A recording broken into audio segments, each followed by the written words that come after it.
गुरुर्ब्रह्मा गुरुर्विष्णु गुरुर्देवो महेश्वर गुरुर्साक्षात् परब्रह्म तस्मै श्री गुरुवे नमः। अखण्डानन्दबोधेन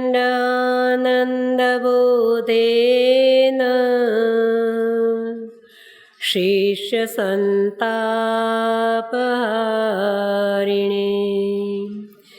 परमानन्दरूपाय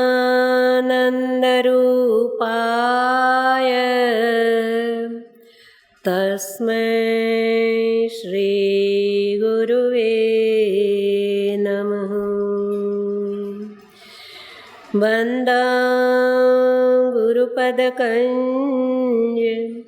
कृपा सिंधु नररूपहरि महामोहतम पुंज जासु वचन रविकर निकर। श्री सद्गुरुदेव भगवान की जय। जय भगवान श्री सद्गुरु महिमा। सचिव वैद्य गुरु तीन जो प्रिय बोले प्रयास। वो मुंह पे मीठा बोलने वाले नहीं। सायन में एक गुरु भाई की बात है, शायद 62 के साल की है, 1962 की। साधन संपन्न अच्छा परिवार। उनकी इच्छा रही गुरुदेव घर पर पधारिए। सद्गुरुदेव भगवान से क्या छिपा रहता है। बोले कि घर पर तो आऊँगा, लेकिन एक बात, एक काम करो, अलमारी में जितनी बोतलें रखी है ना, वो पहले सारी निकाल के गटर में फेंक दो, तब मैं तुम्हारे घर आऊँगा।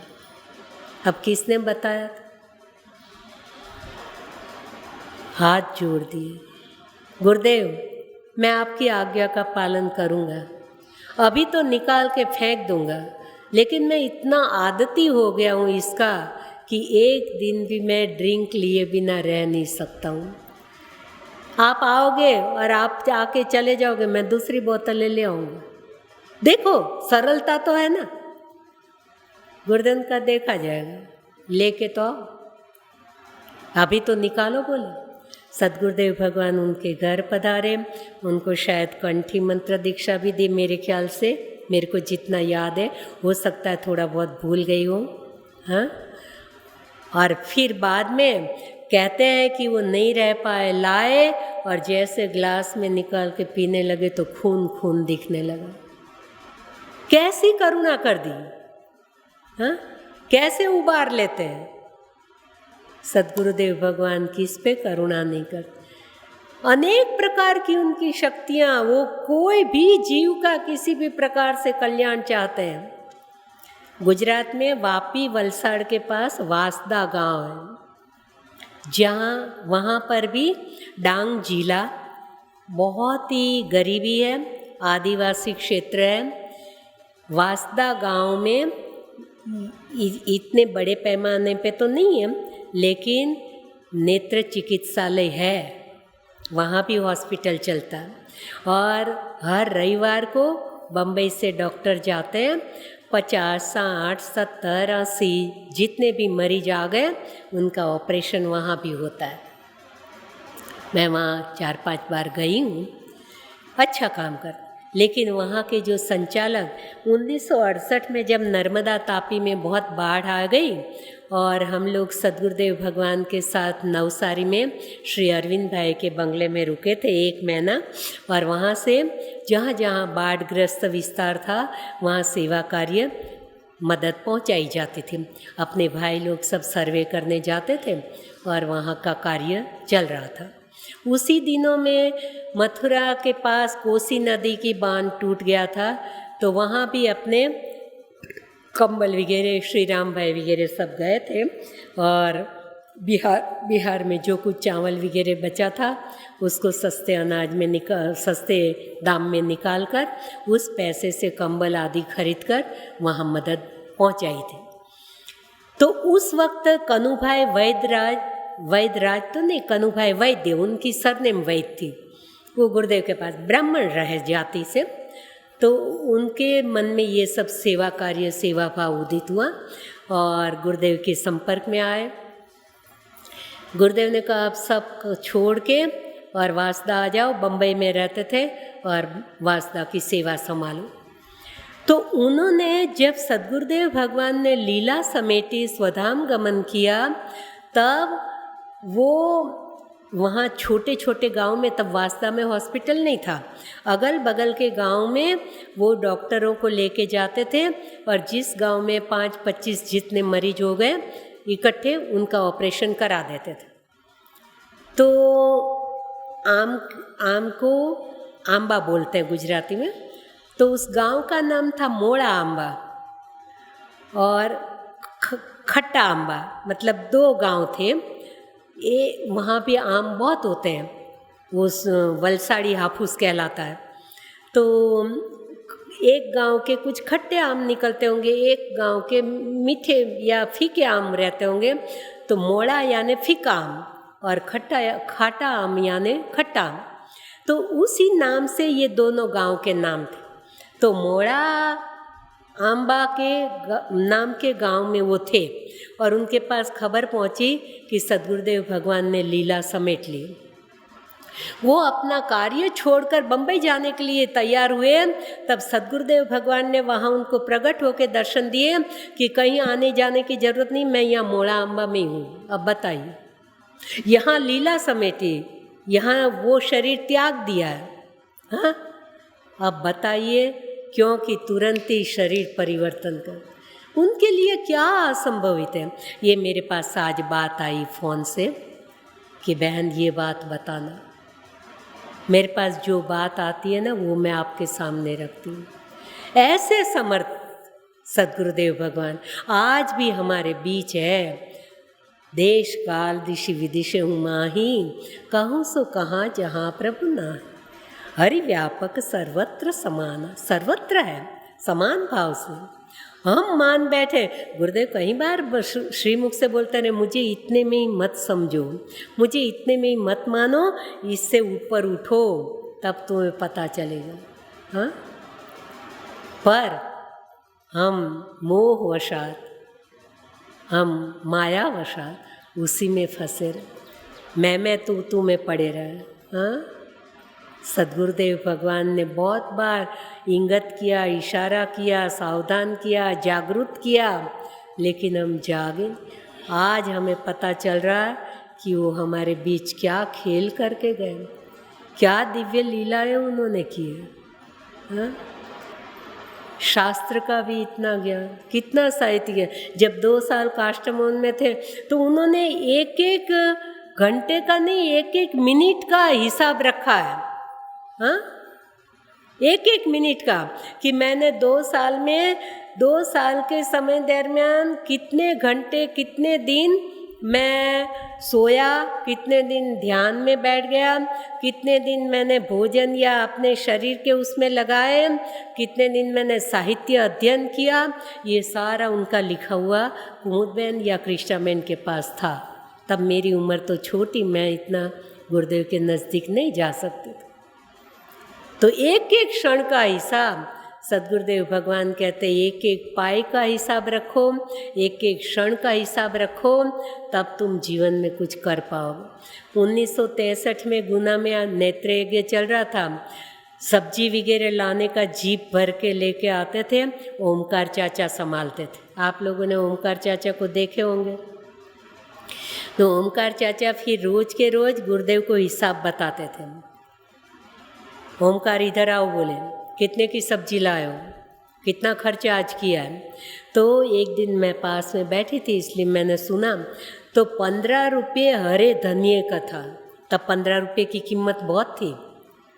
गुरुदेव ने ये पढ़ के कहा कि ये क्या, 15 रुपये का हरा धनिया एक दिन में खा जाते हो। बोले कि इतनी क्या ज़रूरत है, यहाँ सेवा करने आए हो और जीवन में तुम 15 दिन दाल सब्जी बिना हरा धनिया डाले खाए तो क्या हो गया। बोले ये दान का पैसा है। बोले एक एक पैसे का सदुपयोग होना चाहिए, इतना ख्याल करते थे। और अचानक गुजराती रसोई घर में भी जाके भगोना खोलते, ढक्कन खोलते और लाल लाल तेल ऊपर तैर रहा, तो बोले ये क्या करते हो, डिब्बे के डिब्बे उंडेलते हो क्या? बोले गुड़ खाए घोड़ा, तेल पिए जोड़ा। बोले तेल पीते हो तुम लोग, इतना बिगाड़ करते हो? तो सद्गुरुदेव भगवान ऐसी ऐसी बातों में, अनुशासन में बहुत ही कड़क, चाहे कोई भी क्यों न हो, उनको जाहिर में कह देते ये गलत काम कर रहे हो, वो हमारे हित के लिए, चाहे बुरा लगे अच्छा लगे। कभी कोई अभिमान से कुछ गलत काम करे, उनका अहंकार तोड़ने के लिए, क्योंकि उसमें उसका कल्याण है।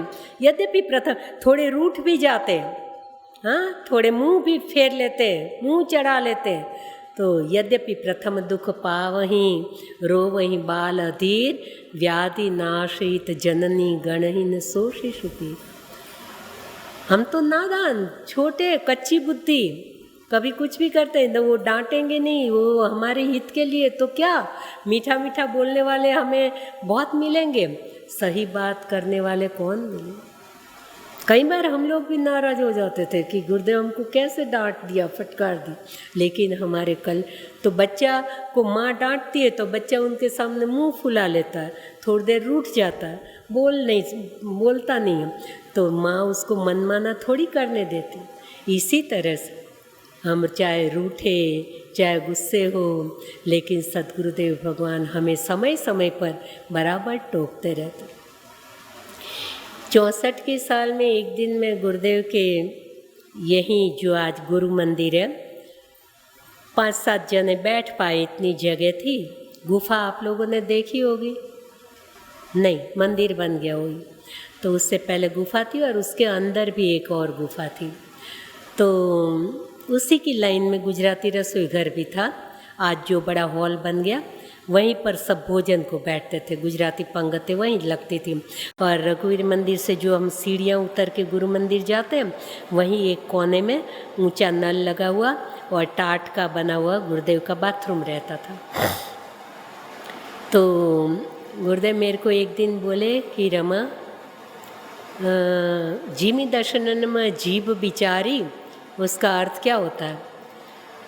मानस पारायण जब करती तो थी, पर मैंने कहा मुझे सीधा साधा शब्दों का अर्थ भी बहुत समझ में नहीं आता था, लेकिन उस चौपाई का थोड़ा ऊपर ऊपर से जो शब्दार्थ समझ में आया, मैंने कहा कि भगवान 32 दांत के बीच में जैसे जवान बच के रहती है, उसी प्रकार से विभीषण जी की दशा थी रावण के राज में। वो डर डर के सबके बीच में रहते थे। मेरे को बोले ये तो ठीक है, लेकिन तुम्हारे लिए क्या? अब तब तो ज़्यादा कुछ समझ नहीं थी। मेरे को बोले देखो कि भोजन चबाने की मेहनत कौन करता है? दांत। मैंने कहा हाँ, लेकिन दांत में स्वाद चखने की क्षमता है क्या? हम भोजन लेके दांत को लगाएंगे तो दांत को ये खारा खट्टा तीखा मीठा कैसा पता चलेगा क्या? तो बोले भोजन चबाने की मेहनत तो दांत करता है, लेकिन उसका स्वाद जीभ ले जाती है। वैसे भले सब मेहनत करते रहें, स्वाद तुम ले जाना, तब कहाँ अक्ल की क्या कहना चाहते। आज मेरे भाई बहन, कलयुग के लक्षण और कलयुग का सरल साधन, राम ही सुमिरिय गाय, राम ही संतत सुनिए, राम गुण ग्रामई। ये स्वाद हमको मिल रहा है उनकी कृपा से। वो ना जाने कौन से इशारे से क्या कहते हैं। मेरे भाई बहन, ये सरल साधन है, इसके बराबर सरल और हम कठिन साधन नहीं कर पाएंगे। अपने सद्गुरुदेव भगवान का दिव्य चरित्र गाते रहें, सुनते रहें, जितना हमें पता है गुनगुनाते रहें, और उन्होंने दिए हुए मंत्र का जाप करते रहें। अब हमारी शुभकामना, रोज सर्वे सुखिना संतु प्रार्थना करते हैं। अधिकतर गृहस्थों की संख्या ज़्यादा है। 3 प्रकार के जीव रामचरितमानस जी के आधारित बताए। विषयी साधक सिद्ध सयाने, त्रिविध जीव जग वेद बखाने। विषयी जीवों की संख्या ज़्यादा है, बस रोज खाया पिया, वही रात होती है, दिन होता है, वही मेरी तेरी कर ली और वही भोजन बनाया करा, घर का काम किया, बच्चे बड़े किए, बच्चों के फिर शादी ब्याह किए, फिर उनसे लड़ाई झगड़ा, माने न माने, फलाना ठिकाना, कमाना, व्यवहार करना, लेना देना, इसी में जीवन बिता देते। तो ऐसे संख्या ज़्यादा है। अब साधक जीवन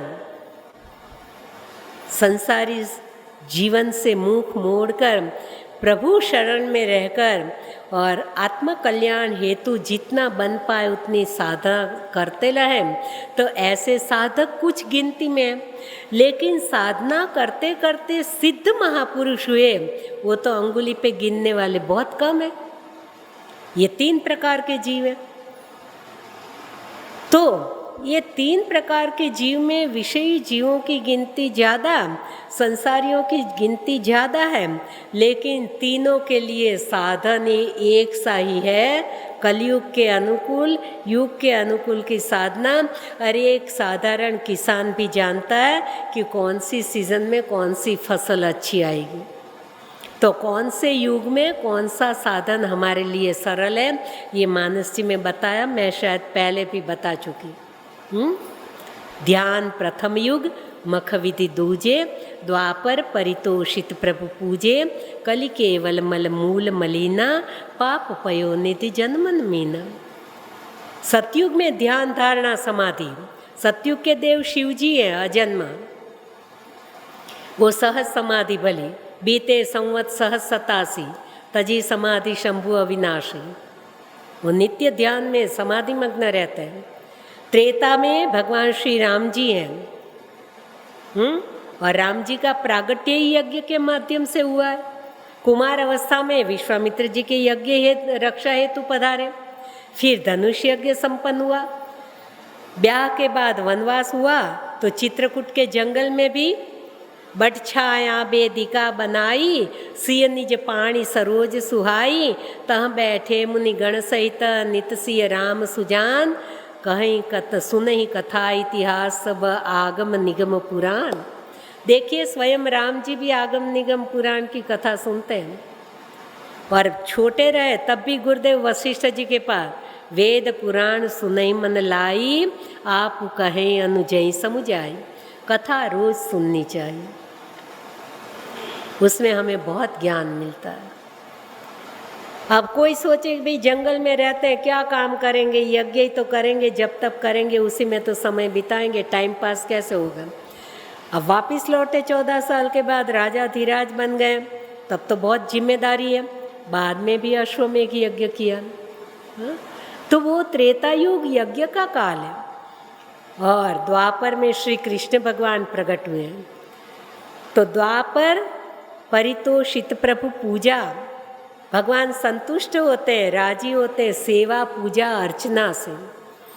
आज भी जो बाल स्वरूप लड्डू गोपाल जी की सेवा करते हैं, उनको सर्दी गर्मी के अनुकूल उनको वस्त्र धारण करना, गर्म जल से ठंडे जल से स्नान कराना, माखन मिश्री का भोग लगाना, उनका बहुत ध्यान से सेवा पूजा होती है और ऐसा ही होना चाहिए। मैं कल पुजारी जी से कह रही थी अपने रघुवीर मंदिर में, मैंने कहा कि ये सोने जैसा पीतल का इतना चौड़ा रघुनाथ जी के कंठ में पहना दिया है, गर्मी में पसीने में हम लथबथ हो जाते हैं, अब हमें कोई ऐसा भारी गले में ऐसे डाल देगा तो मैंने कहा गर्मी के हिसाब से पतला सा चेन पहनाओ ठाकुर जी को। अपना भाव जरूर है कि वो राजा धीराज है, लेकिन भाव की गर्मी के दिन ऐसा श्रृंगार होना चाहिए, उसमें कम गहने, बिल्कुल हल्के फुल्के भगवान के ठाकुर जी का श्रृंगार। और वस्त्र भी मखमल आदि बहुत भारी भारी गुदड़े जैसे नहीं, हाँ, मलमल के सूती ऐसे वस्त्र, ये भाव है अपना। और वस्त्र ऐसे ही बनवाने चाहिए, गर्मी के, सर्दी के, बारिश के। तो द्वापर युग में भगवान पूजा से संतुष्ट हो। अब हम कलयुग में हैं, अब हम चाहते हैं कि संसार में पति पत्नी विषयी जीव ज़्यादा, तो आप अखंड जोड़ी आपकी रहे, 100 साल तक लंबी आयुष लेके पति पत्नी एक दूसरे का हाथ पकड़ के एक साथ दुनिया से विदा हो, चलो हमारी शुभकामना। लेकिन संभव है? कोई कहीं साथ में गए और एक्सीडेंट में एक साथ खत्म हो गए तो अलग बात है, नहीं तो 2, 4, 6 महीने, साल, 2 साल कोई आगे पीछे तो रह जाता है ना। हाँ, माताएं पीछे रह जाती है अकेली, तो किसी भी तरह घर गृह कार्य में वैसे अपना समय पास कर लेती।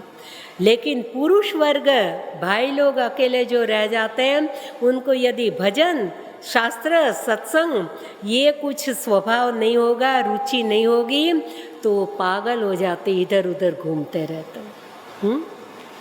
तो शिव जी गृहस्थ है, एक बार नहीं 2 बार ब्याह है। हम मानस जी में कथा पढ़ते हैं, जब सती जी अपने पिता के घर जाकर शरीर त्याग करती है और शिव जी कैलाश पर अकेले हो गए, तो शिव जी ने क्या किया? वहाँ तो टीवी भी नहीं है, वहाँ तो मालूम नहीं मोबाइल भी चलता है कि नहीं कैलाश पर। इतनी दूर ऑक्सीजन की भी कमी है, तो क्या करते? पेपर अखबार देने वाला भी नहीं जाता होगा, क्या करते होंगे शिव जी? कोई अड़ोस पड़ोस भी नहीं है, किसी से गप्पे मारे तो क्या करते? तो मानस जी में है, उमा चरित सुंदर में गावा, सुनऊं शंभु कर चरित सुहावा। देखिए, चरित सुहावना मैं गा रहा हूँ शिव जी का, दुखी चरित्र नहीं किया है, वो अकेले रो रहे हैं, क्या कर रहे हैं। तो माँ पार्वती जी कितना तपस्या कर रही है, तो वो तो बोले मैंने उनका चरित्र सुंदर सुना है माँ उमा जी का। लेकिन शिव जी कैलाश पर क्या कर रहे हैं? जपई सदा रघुनायक नाम, सदा बार बार बर मांगू हर के देव श्रीरंग पद सरोजन पायनी भक्ति सदा सत्संग। तो सदा जपते हैं, जपई सदा रघुनायक नामा। और फिर पता चला कि वहाँ राम गुणगान गाए जा रहे हैं, तो जहाँ तहाँ सुनहि राम गुण ग्राम। और उत्तरकांड में माँ पार्वती जी से शिव जी बताते हैं कि देवी सती वियोग में मैं अकेला हो गया, तब मैं ऐसे घूमते घूमते नीलगिरी पर्वत पर चला गया और वहाँ देखा कि पंछी कथा कर रहे हैं। काकभूषुंडी जी महाराज तजी हरि भजन काज नहीं दूजा, और वृंद वृंद विहंग तहाँ आए। झुंड के झुंड वहाँ पंछी इकट्ठे हो गए थे और कथा चल रही थी। तो मैं भी कथा का प्रेमी, कथा सुनने के लालायित हो गया। तो खगजा ने खगी की भाषा, पंछी पंछी की बोली समझ पाएगा, तो मैं देवों के देव महादेव जी पंछी बनने को तैयार हुआ। तब कछुकाल मराल तनु धरित किन्न निवास, तब मैंने हंस का रूप धारण किया और मैं कुछ समय वहाँ रह गया। तो कितने कथा के प्रेमी है शिव जी। जहाँ कथा होती सुनने चले जाओ, जहाँ तहाँ सुने ही राम गुण गान। कतहु मुनिनुपदेशों ज्ञान, परम ज्ञानी है, परम योगेश्वर है। ऐसे कोई ऋषि मुनि मिल गए तो ज्ञान की चर्चा करते हैं। तो कतहु मुनिनुपदेशों ज्ञान और कतहु राम गुण करें बखाना। रामचरितमानस जी के रचयिता तो शिव जी हैं, रचि महेश निज मानस राखा। तो कहीं वो कथा कहने बैठ जाते हैं, कहीं वक्ता के रूप में, कहीं श्रोता के रूप में और कहीं जापक के रूप में। तो यही 3 काम शिव जी ने किए ना। राम ही सुमिरिय गाइए राम ही, संतत सुनिए राम गुण ग्रामई। और राम गुण ग्राम सतत सुनते रहते। तो मेरे भाई बहन, स्वयं शिव जी हमें सिखाते हैं कि हे जीव, तू भी जीवन में अकेलापन महसूस हो तो इधर उधर भटकना छोड़ दे और यही आश्रय ले ले। उसमें कलयुग में तो खास मेरे भाई बहन ये सरल साधन, जपते चले। देखिए सद्गुरुदेव भगवान तो आपके आसपास अगल बगल ही घूम रहे हैं, पल पल आपकी रक्षा करने को तैयार है। हम उन्हें थोड़ा प्रेम से पुकारें। हाँ, आज भी है, सबके साथ। और सद्गुरुदेव भगवान ने हमें इतना सरल साधन हाथ में दिया। राम राम जपो, टुकड़ा किसी को दो। जलाराम बापा ने ये व्यवस्थित रूप से पकड़ लिया तो जलाराम बापा नाक दबाते थे, प्राणायाम करते थे, यात्रा करने गए थे। जहाँ भी उनकी मूर्ति देखोगे हाथ में माला है, एक हाथ में डंडा है। हाँ, जो भी आते भगवान का रूप है, प्रेम भाव से जिमाते जो भी उनके पास होता। सद्गुरुदेव भगवान भी उनके पास भोजन लेके आए।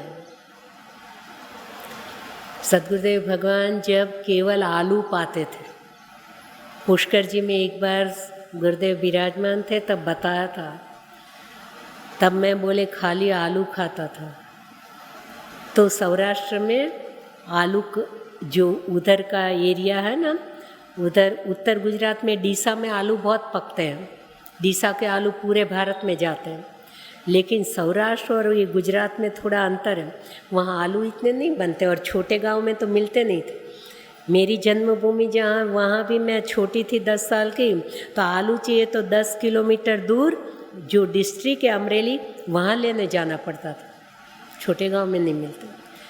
तो बोले कि मैं वहाँ चला गया, तब तो मैं आलू खाता था। बापा ने मुझे बोले पधारो पधारो, आपकी क्या सेवा करूं? कि बापा मैं तो केवल आलू खाता हूँ। बोले मैं आपके लिए ढूंढ के लाता हूँ। गुजराती में बटाटा कहते हैं।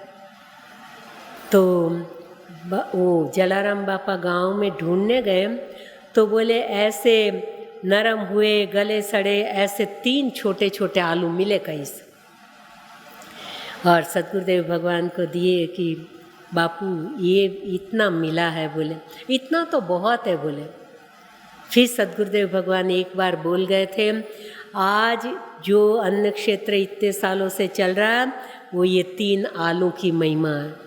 ना जाने कैसे क्या भंडार भर दिया। भारत देश में कोई एक स्थान ऐसा नहीं है कि 1 पैसा दान लेना बंद कर दें और अखंड अन्न क्षेत्र चालू।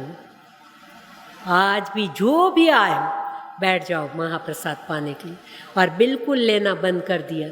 वहाँ बोर्ड लगाया हुआ है, 1 पैसा भी भेंट कोई नहीं रखेगा। क्या भगवान की कृपा है, ये किसकी महिमा है? जलाराम बापा राम राम राम राम रट, हाथ में माला है। ऐसा साधन, रोटी खिलाओ, राम राम रटो, आपको जो चाहिए वो मिल सकता। ऐसा सरल साधन सद्गुरुदेव भगवान ने हमें दिया है कि तुम्हें कुछ बड़ी मेहनत करने की ज़रूरत नहीं है, जपते चलो। भावनगर बच्ची बहन कुमुद बहन की मौसी लगती है। कुमुद बहन का भी शरीर शांत हो गया, तो ओम का जप करती होंगी। फिर बोले कि गुरुदेव मैं ओम का जप करती हूँ, तो राम नाम और ओमकार में क्या अंतर?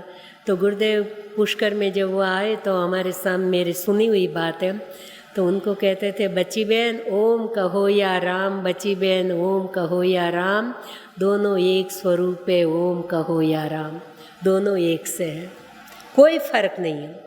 उसमें भी रा पर चंद्र बिंदी वो ओमकार के बराबर है। ओम नहीं बोलते, ओम।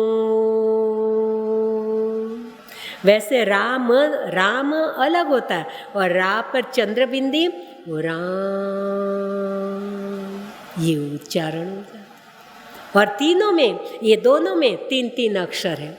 हाँ, राम नाम में 3 अक्षर र, अ और म। 18 दोहे के बाद बालकांड में बंदव नाम राम रघुवर को, ये तो कृशानु भानुम कर को। गोस्वामी जी ने कितनी स्पष्टता की है कि 3 राम है भारत देश में, परशुराम जी, बलराम जी और रघुनंदन राम। हैं? तो मेरे इष्ट देव परशुराम नहीं है, भृगुकुल राम नहीं है, यदुकुल राम नहीं है। मेरे राम, मेरे इष्ट देव रघुकुल राम। तो स्पष्टता की बंदव नाम राम रघुवर को, मेरे इष्ट आराध्य रघुवर राम। और उनमें 3 हेतु कौन से समाये? हेतु कृशानु भानु हिम कर को। कृशानु संस्कृत शब्द है, और कृशानु में र समाया हुआ है। र निकाल लो तो कसानु हो जाएगा, जो अर्थहीन हो जाएगा। तो र है वो अग्नि तत्व है। र र र र र र जपने से गर्मी प्रकट होती है, हमारे जन्म जन्म के पाप जलकर नाश हो जाते। जाने अनजाने भी अग्नि को हाथ लग गया तो हम जलेंगे ही, वैसे ही जाने अनजाने भी रकार निकल गया तो मेरे भाई बहन हमारे कुकर्म जल जाते हैं।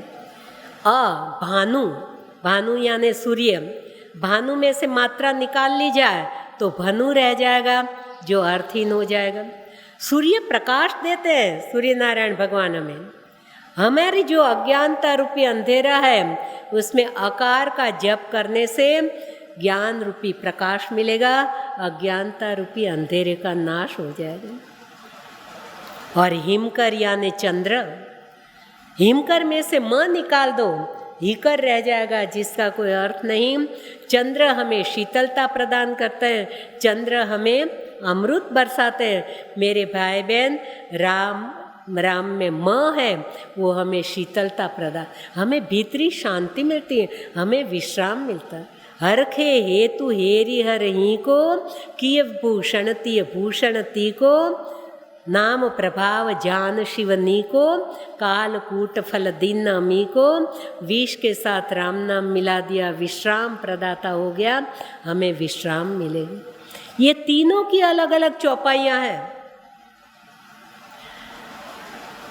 अग्नि तत्व की मैं बता चुकी हूँ अयोध्या कांड में 247 दोहे पे, जो अग्नि तत्व उसमें समाया हुआ हमारे जन्म जन्म के पाप को जलाकर भस्म कर देता है। जासु नाम पावक अघतूला, पावक यानी अग्नि, जिनके नाम में अग्नि तत्व समाया हुआ, ये अग्नि तत्व आ गया।